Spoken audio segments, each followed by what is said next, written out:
Hello दोस्तों, मेरा नाम है आकाश और आप देख रहे हैं ओएनजी के यूट्यूब चैनल।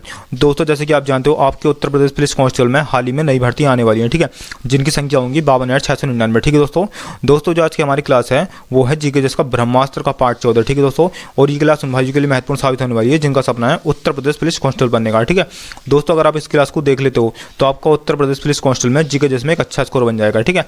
इसके अलावा दोस्तों, अगर आपने अभी तक हमारी पिछली वीडियो को नहीं देखा है तो उन वीडियो को भी जरूर देखना, ठीक है दोस्तों, क्योंकि वहाँ से भी आपको उत्तर प्रदेश पुलिस कांस्टेबल में जीके जिसमें एक अच्छा स्कोर करने में दोस्तों सहायता मिलेगी, ठीक है। चलिए दोस्तों स्टार्ट करते हैं पहले क्वेश्चन से। और दोस्तों मैं आपको एक बात और बताना चाहता हूँ दोस्तों, हम इसको मतलब इस वीडियो में जितने भी क्वेश्चन कराते हैं सब आपको वेरी मोस्ट इंपोर्टेंट क्वेश्चन कराते हैं, ठीक है। चलिए दोस्तों स्टार्ट करते हैं पहले क्वेश्चन से। आज का दोस्तों हमारा पहला क्वेश्चन है,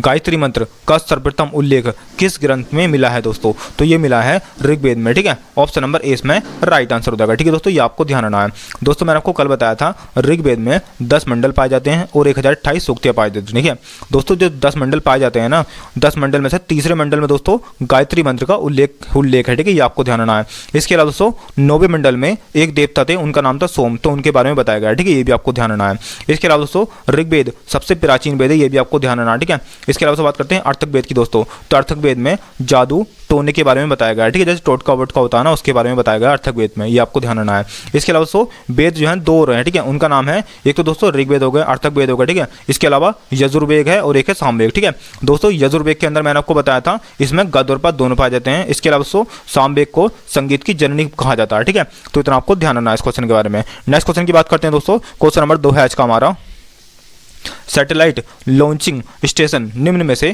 कहाँ स्थित है दोस्तों? तो ये है दोस्तों श्रीहरिकोटा में, ठीक है, आंध्र प्रदेश के श्रीहरिकोटा में ये, ठीक है, स्टेशन स्थित है। Option number 20, option number A इसका राइट आंसर हो जाएगा, ठीक है दोस्तों इसका हिंदी में नाम है सतीश धवन अंतरिक्ष केंद्र, ठीक है, ये आपको ध्यान रखना। और ये दोस्तों आंध्र प्रदेश के श्रीहरिकोटा में स्थित है, ठीक है। नेक्स्ट क्वेश्चन की बात करते हैं। क्वेश्चन नंबर 3 आज का हमारा दोस्तों, यहीं से सैटेलाइट लॉन्च की जाती है, ठीक है, ये भी आपको ध्यान रखना है। क्वेश्चन नंबर 3 की बात करते हैं दोस्तों हम, पुलित्जर पुरस्कार निम्न में से किस क्षेत्र से संबंधित है दोस्तों? तो पुलित्जर पुरस्कार दोस्तों पत्रकारिता में दिया जाता है, ठीक है। ऑप्शन नंबर ए इसमें राइट आंसर हो जाएगा, ठीक है दोस्तों, ये आपको ध्यान रखना है। पत्रकारिता के अलावा दोस्तों ये साहित्य में भी दिया जाता है और संगीत में भी दिया जाता है, ठीक है, ये आपको ध्यान रखना है।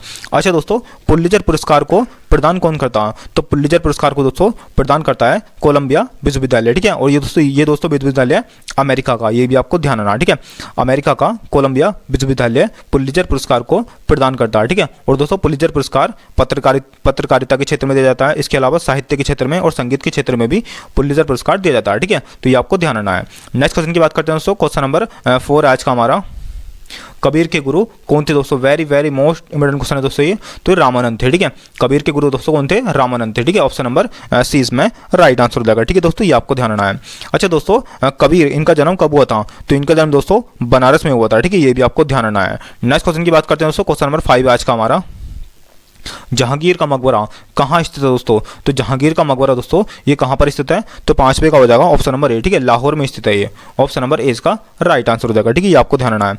अच्छा दोस्तों, जहांगीर की मृत्यु कब हुई थी? तो इनकी मृत्यु 1627 को हुई थी, ठीक है, ये भी आपको ध्यान रखना है।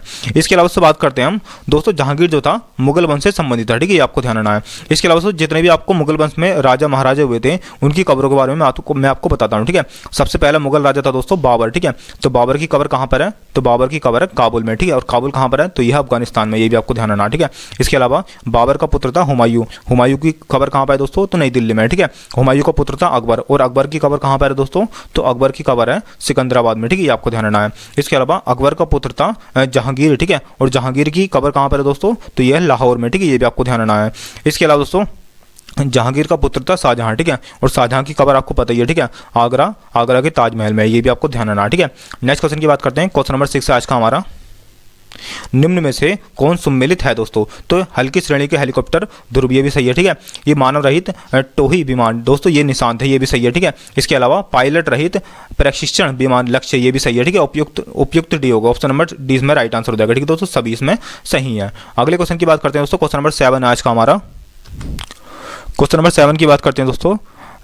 संविधान का कौन सा अनुच्छेद राज्य सरकार को ग्राम पंचायत के संगठन का निर्देश देता है दोस्तों? Very very most important question है दोस्तों ये। तो ये अनुच्छेद 40 है, ठीक है। ऑप्शन नंबर 20 में राइट आंसर हो जाएगा, ठीक है दोस्तों। ये आपको ध्यान रखना है। और दोस्तों ये जो है ये राज्य के नीति निर्देशक तत्वों के अंतर्गत आता है, ठीक है। ये भी आपको ध्यान रखना है। इसके अलावा दोस्तों मैं आपको और भी अनुच्छेद है, ठीक है, इंपोर्टेंट अनुच्छेद मैं आपको बताता हूँ, ठीक है दोस्तों। ये आपको ध्यान रखना है, ठीक है।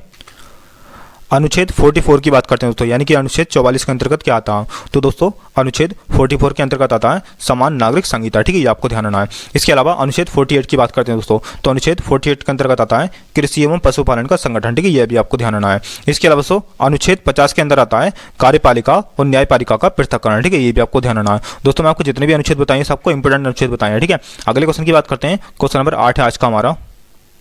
निम्न में से किस राज्य में काली मिट्टी पाई जाती है? दोस्तों very very most important question है दोस्तों ये। तो काली मिट्टी गुजरात में भी पाई जाती है, मध्य प्रदेश में भी पाई जाती है, इसके अलावा महाराष्ट्र में भी काली मिट्टी पाई जाती है, ठीक है। ऑप्शन नंबर 20 में राइट आंसर हो जाएगा, ठीक है। इन सभी राज्यों में काली मिट्टी पाई जाती है, ये आपको ध्यान रखना है। अच्छा दोस्तों जो काली मिट्टी होती है ये बनती कैसे है? तो ये बेसाल्ट चट्टानों के टूटने फूटने से इसका निर्माण होता है, ठीक है। ये आपको ध्यान रखना है। अच्छा दोस्तों काली मिट्टी जो है कपास के लिए बहुत अधिक उपयोगी मानी जाती है, ठीक है। ये भी आपको ध्यान रखना है, ठीक है। नेक्स्ट क्वेश्चन की बात करते हैं दोस्तों। क्वेश्चन नंबर 9 आज का हमारा। और दोस्तों ये तीनों राज्यों में पाई जाती है, ठीक है। गुजरात, मध्य प्रदेश और महाराष्ट्र, ठीक है। ये आपको ध्यान रखना है। नेक्स्ट क्वेश्चन की बात करते हैं। क्वेश्चन नंबर 9 आज का हमारा। भारत में तंबाकू का सर्वाधिक उत्पादक कौन सा राज्य है दोस्तों? तो भारत में तंबाकू का सबसे अधिक उत्पादन गुजरात में होता है, ठीक है। ऑप्शन नंबर ए इसमें राइट आंसर हो जाएगा, ठीक है दोस्तों। ये आपको ध्यान रखना है। इसके अलावा दोस्तों गुजरात के अलावा आंध्र प्रदेश दोस्तों आंध्र प्रदेश जो है दूसरे नंबर पर है, ठीक है। पहले नंबर पर गुजरात है और दूसरे नंबर पर आंध्र प्रदेश है, ये भी आपको ध्यान रखना है, ठीक है। इसके अलावा दोस्तों देशों की बात करते हैं तो पहले नंबर पर चाइना, दूसरे नंबर पर ब्राजील और तीसरे नंबर पर अपना भारत है, ठीक है। ये आपको ध्यान रखना है। नेक्स्ट क्वेश्चन की बात करते हैं दोस्तों। अच्छा दोस्तों रबड़ का सबसे अधिक उत्पादन किस राज्य में होता है? तो रबड़ का सबसे अधिक उत्पादन दोस्तों केरल राज्य में होता है, ठीक है। ये आपको ध्यान रखना है। इसके अलावा नारियल का सबसे अधिक उत्पादक राज्य कौन सा दोस्तों? तो नारियल का सबसे अधिक उत्पादक राज्य है कर्नाटक, ठीक है। ये भी आपको ध्यान रखना है, ठीक है। रबड़ जो है वो केरल का है और नारियल जो है वो कर्नाटक का है, ठीक है। अगले क्वेश्चन की बात करते हैं दोस्तों। क्वेश्चन नंबर 10 आज का हमारा। जमींदारी उन्मूलन के लिए संसद में प्रथम संविधान संशोधन किस वर्ष किया गया था दोस्तों? जमींदारी उन्मूलन यानी कि दोस्तों जो वो था ना वो भूमि सुधार जो था दोस्तों, तो वो कौन सी अनुसूची में है? तो वो 9वीं अनुसूची में है, ठीक है। और 9वीं अनुसूची दोस्तों पहले संविधान संशोधन द्वारा 1951 में जोड़ी गई थी, ठीक है। ऑप्शन नंबर ए इसमें राइट आंसर हो जाएगा, ठीक है दोस्तों। ये आपको ध्यान रखना है, ठीक है। और दोस्तों 9वीं अनुसूची मैंने आपको बता दी ये भूमि सुधार से संबंधित है, ठीक है। ये भी आपको ध्यान रखना है। इसके अलावा बात करते हैं 10वीं अनुसूची की दोस्तों। तो 10वीं अनुसूची कब जोड़ी गई थी? तो 10वीं अनुसूची 1985 में जोड़ी गई थी। और दोस्तों 10वीं अनुसूची का संबंध है दल बदल कानून से, ठीक है। ये भी आपको ध्यान रखना है। इसके अलावा 11वीं अनुसूची की बात करते हैं दोस्तों। तो 11वीं अनुसूची 1992 में 73वें संविधान संशोधन द्वारा जोड़ी गई थी, ठीक है। और दोस्तों 11वीं अनुसूची में पंचायती राज व्यवस्था, ठीक है। ये आपको ध्यान रखना है। इसके अलावा 12वीं अनुसूची में दोस्तों नगर पालिका से संबंधित प्रावधान है, ठीक है। और दोस्तों 12वीं अनुसूची कब जोड़ी गई थी? तो ये 74वें संविधान संशोधन द्वारा 1992 में जोड़ी गई थी, ठीक है। तो इतना आपको ध्यान रखना है इस क्वेश्चन के बारे में। नेक्स्ट क्वेश्चन की बात करते हैं दोस्तों। क्वेश्चन नंबर 11 आज का हमारा।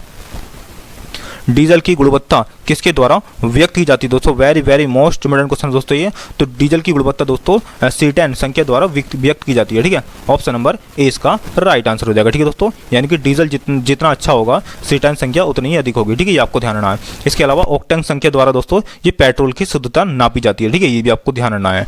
नेक्स्ट क्वेश्चन की बात करते हैं दोस्तों, ठीक है। C10 के द्वारा डीजल की गुणवत्ता और ऑक्टेन के द्वारा दोस्तों पेट्रोल की गुणवत्ता मापी जाती है, ठीक है। नेक्स्ट क्वेश्चन की बात करते हैं। क्वेश्चन नंबर दोस्तों आज का हमारा 12 है। भारतीय उपमहाद्वीप मूल रूप से निम्न में से किस एक विशाल भूखंड का हिस्सा था दोस्तों? तो ये था गोंडवाना लैंड का, ठीक है। ऑप्शन नंबर 20 में राइट आंसर हो जाएगा, ठीक है दोस्तों। जो भारतीय उपमहाद्वीप था वो मूल रूप से गोंडवाना लैंड का हिस्सा था, ठीक है। ऑप्शन नंबर 20 में राइट आंसर हो जाएगा। नेक्स्ट क्वेश्चन की बात करते हैं दोस्तों। क्वेश्चन नंबर 13 आज का हमारा। नाबार्ड क्या है दोस्तों? तो नाबार्ड एक बैंक है, ठीक है। ऑप्शन नंबर 20 में राइट आंसर हो जाएगा, ठीक है दोस्तों। ये आपको ध्यान रखना है। अच्छा दोस्तों कभी कभी नाबार्ड की फुल फॉर्म पूछ ली जाती है, ठीक है। तो नाबार्ड की फुल फॉर्म क्या होती है दोस्तों? National bank for agriculture and rural development, ठीक है। ये आपको ध्यान रखना है, ठीक है। एक बार फिर बताता हूँ आपको। National bank for agriculture and rural development, ठीक है। ये आपको ध्यान रखना है। अच्छा दोस्तों नाबार्ड बैंक की स्थापना कब हुई थी? तो इसकी स्थापना 1982 को इसकी स्थापना हुई थी, ठीक है। अच्छा दोस्तों इसका हेडक्वार्टर कहाँ पर है? तो इसका हेडक्वार्टर मुंबई में है, ठीक है। तो ये आपको ध्यान रखना है। नेक्स्ट क्वेश्चन की बात करते हैं दोस्तों। क्वेश्चन नंबर 14 आज का हमारा। सिलिकॉन वैली निम्न में से किसके लिए प्रसिद्ध है दोस्तों? तो सिलिकॉन वैली दोस्तों किसको कहा जाता है? तो सिलिकॉन वैली कर्नाटक को कहा जाता है, ठीक है। और दोस्तों जो ये है ना किसके लिए प्रसिद्ध है दोस्तों? तो ये कंप्यूटर सॉफ्टवेयर के लिए प्रसिद्ध है, ठीक है। ऑप्शन नंबर 20 में राइट आंसर हो जाएगा, ठीक है दोस्तों, ये आपको ध्यान रखना है, ठीक है। इसके अलावा से बात करते हैं अगले क्वेश्चन की। क्वेश्चन नंबर 15 आज का हमारा, साहित्य अकादमी कहाँ स्थित है दोस्तों? तो साहित्य अकादमी दोस्तों ये स्थित है नई दिल्ली में, ठीक है। ऑप्शन नंबर ए इसका राइट आंसर हो जाएगा। नेक्स्ट क्वेश्चन की बात करते हैं दोस्तों। क्वेश्चन नंबर 16 है आज का हमारा, सरदार स्वर्ण सिंह समिति की अनुशंसा पर भारतीय संविधान में 42वें संविधान संशोधन द्वारा क्या जोड़ा गया था दोस्तों? तो ये जोड़ा गया था दोस्तों मौलिक कर्तव्य, ठीक है। ऑप्शन नंबर 20 में राइट आंसर हो जाएगा, ठीक है दोस्तों। और ये कौन से भाग में जोड़े गए थे? तो ये भाग चौथे का ए में जोड़े गए थे, ठीक है, ये भी आपको ध्यान रखना है। अच्छा दोस्तों 42वां संविधान संशोधन ये कब हुआ था? तो ये 1976 को हुआ था, ठीक है, ये आपको ध्यान रखना है। इसके अलावा से बात करते हैं जिस समय मौलिक कर्तव्य जोड़े गए थे उस समय दोस्तों ये 10 मौलिक कर्तव्य थे, ठीक है। लेकिन दोस्तों वर्तमान में 11 मौलिक कर्तव्य है, ठीक है। और दोस्तों 11वां मौलिक कर्तव्य कब जोड़ा गया था? तो 11वां मौलिक कर्तव्य 86वें संविधान संशोधन द्वारा 2002 में जोड़ा गया था, ठीक है। और दोस्तों 11वां मौलिक कर्तव्य क्या था? तो 11वां मौलिक कर्तव्य था 6 से लेकर 14 वर्ष के बच्चों के लिए शिक्षा के अवसर प्रदान करना, 11वां मौलिक कर्तव्य था, ठीक है, ये आपको ध्यान रखना है। अच्छा दोस्तों जो मौलिक कर्तव्य थे ये किस देश के संविधान से लिए गए थे? तो ये रूस के संविधान से लिए गए थे, ठीक है, ये आपको ध्यान रखना है। इसके अलावा मूल अधिकारों की बात करते हैं दोस्तों, तो मूल अधिकार दोस्तों ये भाग 3 में है, ठीक है। और दोस्तों ये अमेरिका के संविधान से लिए गए हैं, ठीक है, ये भी आपको ध्यान रखना है। इसके अलावा से बात करते हैं नीति निर्देशक तत्वों की दोस्तों, तो ये आयरलैंड के संविधान से लिए गए हैं, ठीक है। और दोस्तों ये अनुच्छेद 36 से लेकर 51 तक है, ठीक है, ये आपको ध्यान रखना है। नेक्स्ट क्वेश्चन की बात करते हैं, क्वेश्चन नंबर 17 आज का हमारा,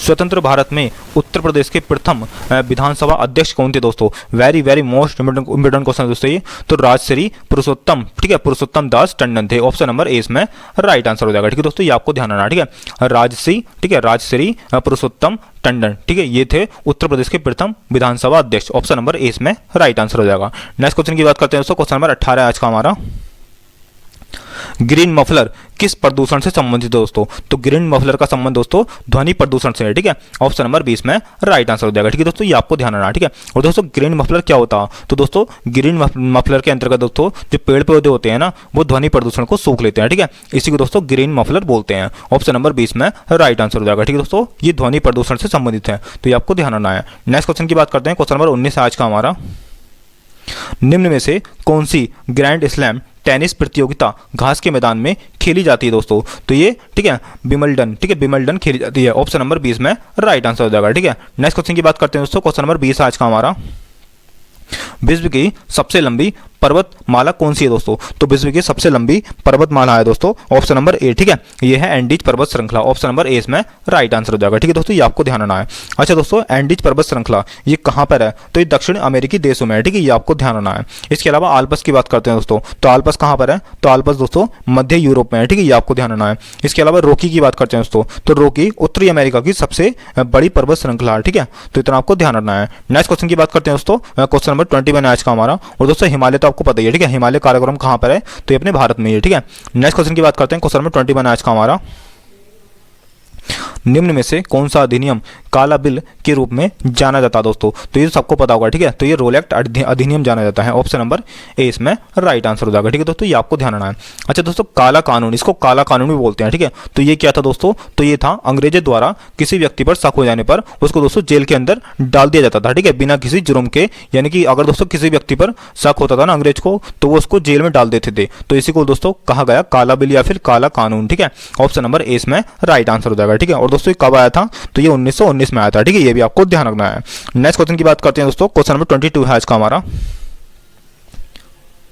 कोलकाता में उच्च न्यायालय कब स्थापित किया गया था? तो दोस्तों कोलकाता में उच्च न्यायालय 1862 को स्थापित किया गया था, ठीक है। ऑप्शन नंबर 20 में राइट आंसर हो जाएगा, ठीक है दोस्तों, ये आपको ध्यान रखना है।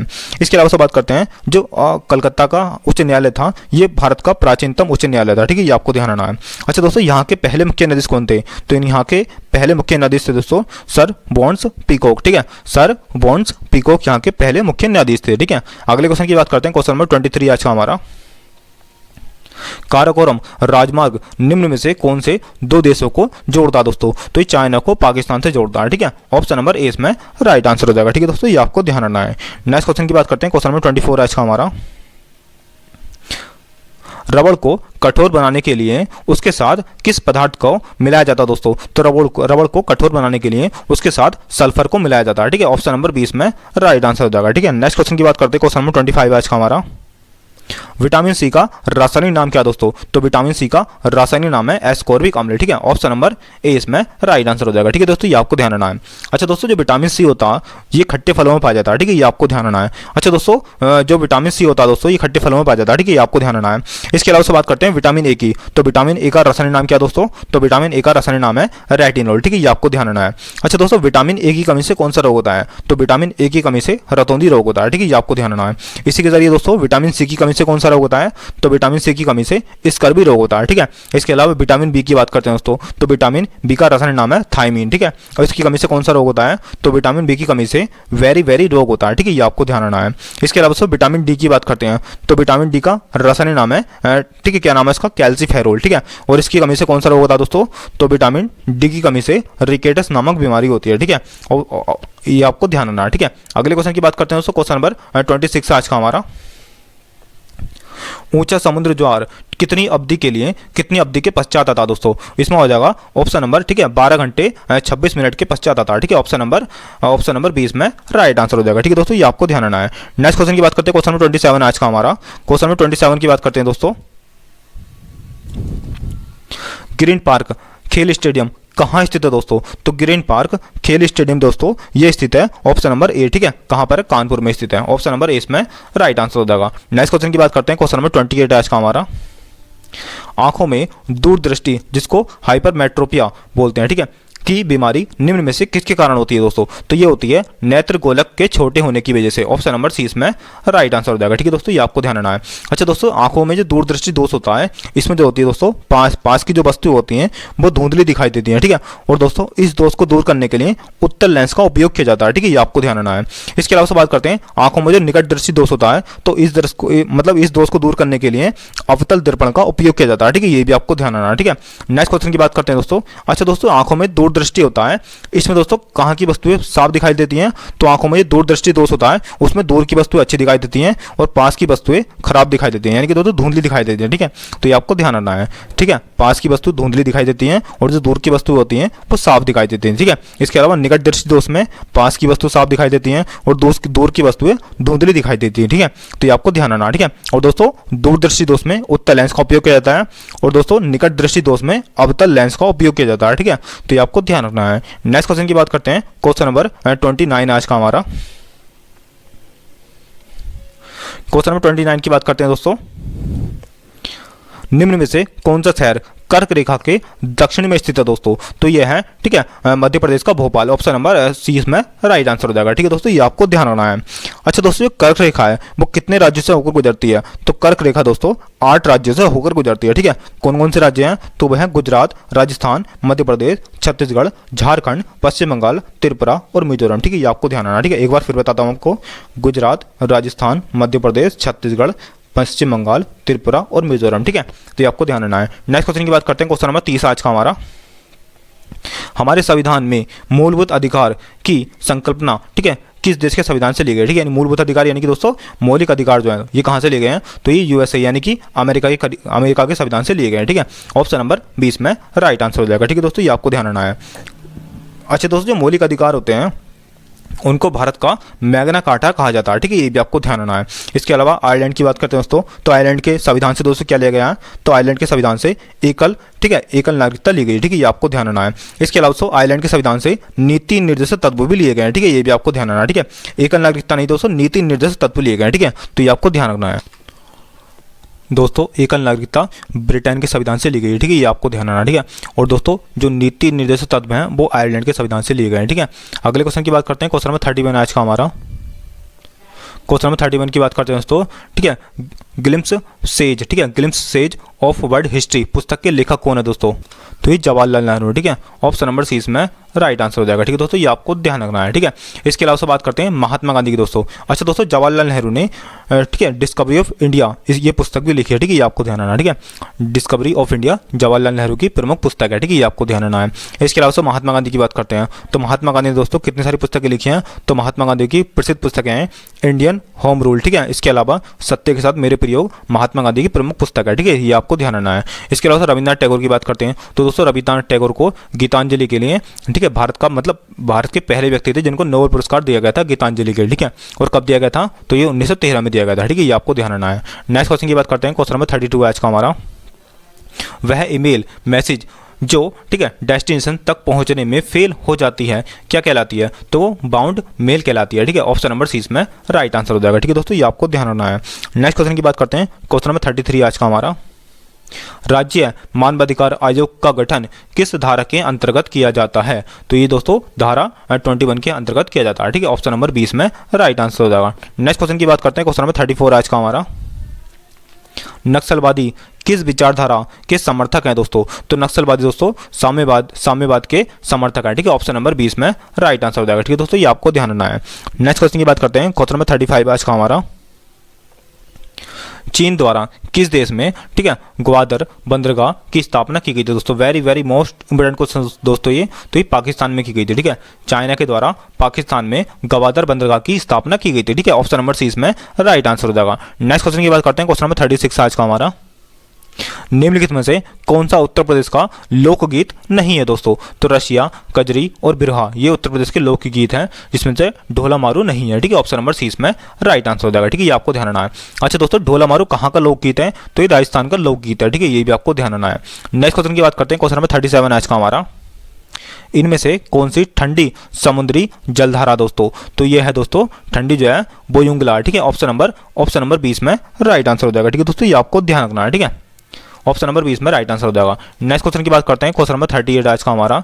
इसके अलावा जितने भी जो जलधाराएं हैं गर्म जलधाराएं हैं, ठीक है, जैसे गल्फ स्ट्रीम हो गया, ब्राजील हो गया, इसके अलावा क्यूरोसिबो हो गया, ठीक है, ये सब गर्म समुद्री जलधाराएं हैं। ऑप्शन नंबर 20 में राइट आंसर हो जाएगा। नेक्स्ट क्वेश्चन की बात करते हैं, क्वेश्चन नंबर 38 आज का हमारा। उत्तर प्रदेश में, ठीक है, सुरहताल पक्षी विहार कहाँ स्थित है दोस्तों? तो ये बलिया में स्थित है, ठीक है। ऑप्शन नंबर डी में राइट आंसर हो जाएगा, ठीक है दोस्तों, ये आपको ध्यान रखना है। दोस्तों आज के लिए इतना ही। दोस्तों वीडियो को कैसी लगी? अगर दोस्तों हमारी वीडियो आपको अच्छी लगी है तो हमारी वीडियो को लाइक और चैनल को सब्सक्राइब जरूर करना, ठीक है। यहीं पे दोस्तों आपको चैनल का बटन दिखाई दे रहा होगा, ठीक है, उस पर दोस्तों हमारे चैनल को सब्सक्राइब जरूर करना। मिलते हैं दोस्तों नेक्स्ट वीडियो में, तब तक के लिए जय हिंद, जय भारत।